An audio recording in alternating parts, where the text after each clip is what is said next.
queimar gente. Quanta gente que poderia usar o seu poder para projetar o irmão, mas usa ele para fazê-lo levar à queda. Aí eu vou te perguntar, ser bonito é defeito? Ter influência é uma desgraça? Ter dinheiro é ruim? Mas se a gente não praticar a premissa do reino de Deus, se você ainda lembra, me diga, qual é? Graças a Deus. Até o que a gente tem de bom, e não se subestime.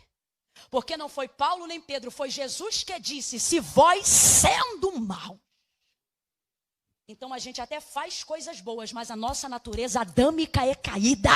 Romanos capítulo 7. E como é que eu recupero e milito todos os dias para cumprir a vontade de Deus na minha vida? Praticando justiça. E deixa eu te falar uma coisa para a gente entender aqui. Justiça não é emocional. Justiça não é familiar. Justiça não é sensorial. Justiça é fazer o que eu acho justo, independente daquilo que eu sinto. E essa é a parte mais difícil de praticar justiça. Essa é a parte mais difícil de ser justo. Mas Mardoqueu era um homem justo. E praticava obras segundo aquilo que ele acreditava. Obras de justiça. Então quando Amã passava, ele era reverenciado por todos. Mas Mardoqueu não fazia uma reverência. Gente, o gesto era tão simples. Era só fazer isso aqui, ó. Mas ele não fazia. E ele é uma das segundas pessoas, ele é a segunda pessoa que eu observo com essa característica tão especial. É alguém que Deus escolhe não pelo que faz, mas pelo que deixa de fazer enquanto todos os outros andam fazendo.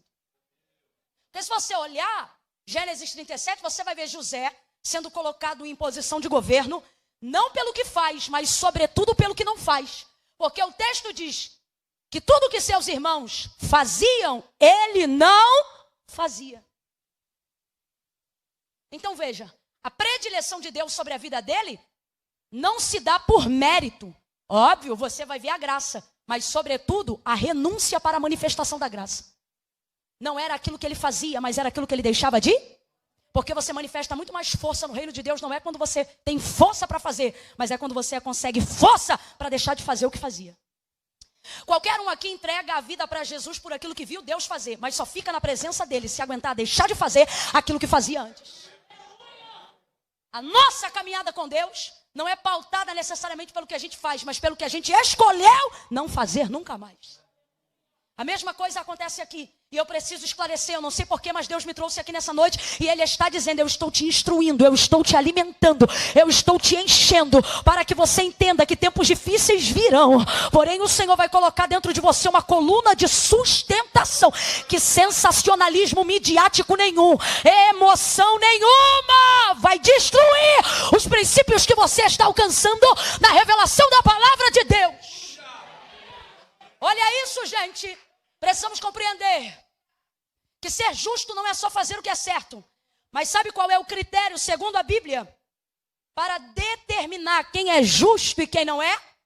Não é só aquele que pratica a justiça. Mas a Bíblia é fiel e diz que justo para Deus é aquele que aborrece a injustiça. Camille, tem diferença? Tem diferença. Porque eu posso ser justa sem arrumar problema com ninguém. É só eu fazer tudo que é certo e caminhar direitinho e adoado cada um no seu quadrado. Não, isso é segundo a visão do homem. Segundo a visão de Deus, o justo não é só o que faz justiça, mas é o que aborrece. E como é que se aborrece alguém? Se aborrece alguém sentadinho em casa, quietinho. Você aborrece alguém deitando sem orar? Você vai aborrecer o mal. Inclusive tem gente aqui que já não mexe com o diabo, porque é para o diabo não mexer com ele. Ele sente uma coisa ruim na madrugada, ele diz, ó diabo, vou ficar aqui quietinho, tu fica na tua que eu fico na minha. Vou dormir de boa. Amanhã é outro dia e a gente segue. Tem gente aqui que nunca foi provado em nenhuma outra área da vida e pensa que isso só acontece porque é amado. Não, não é. É porque há tanta paz, às vezes, entre o servo de Deus e o inferno, que a melhor maneira de fazer o que pensa que é servo de Deus caminhar para o inferno é incutir na ideia dele de que tudo está bem. É tipo o que eu disse agora. O diabo não mexe com você, nem você mexe com ele. e vão-se embora.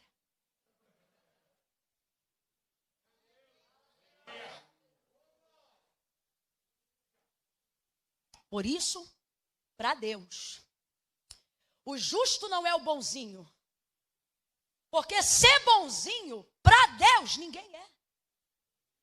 Inclusive, você pode ver na sua vida, todas as vezes que você quis ser justo, o resultado deu certo no final. Mas quando você quis ser bonzinho, você terminou arrebentado no final.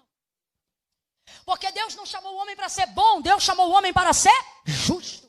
E por que não chamou o homem para ser bom? Porque o homem não tem tal grandeza de bondade dentro dele. Ele pode fazer coisas boas, mas como disse o próprio Jesus, quando um jovem rico, judeu, chegou diante dele e disse: bom mestre, olha isso, é uma saudação.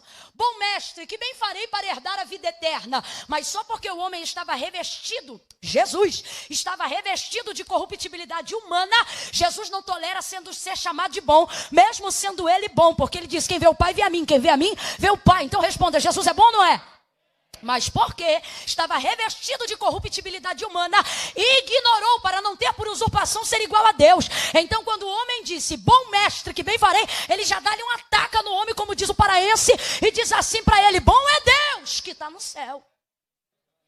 Se Jesus não se diz bom, você está pensando que você é bonzinho?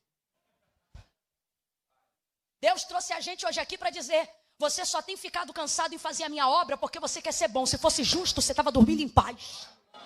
Se fosse justo, você estava levando o meu fardo leve, o meu jugo suave. Mas não, você quer agradar todo mundo. Você quer ser popular na opinião pública. Você quer agradar gregos e troianos. Você quer ficar ao lado dos sumos sacerdotes e ao lado de César. Você quer ser da galera. O Senhor está dizendo: essa sua bondade vai te gerar fadiga, estresse, cansaço, decepção, traições, obras da carne, por fim, inferno. Mas a justiça vai te levar para o céu.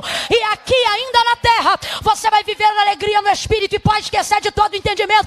Sabe por que está difícil criar um filho que você pariu? Porque você de vez ser mãe quer ser amiga dele. Se você fosse justa como mãe, ele te respeitaria. E quando crescesse, viraria seu amigo. Sabe por que tem filho aqui querendo bater na cara de pai em casa? Porque ele quer ser bonzinho. Eu quero que meu filho seja meu amiguinho. Meu filho de 12 anos não tem idade para ser meu amiguinho. Se eu for um pai justo agora, quando ele tiver 30, ele vai saber que eu fui amigo dele. Mas enquanto não, justiça, justiça, justiça.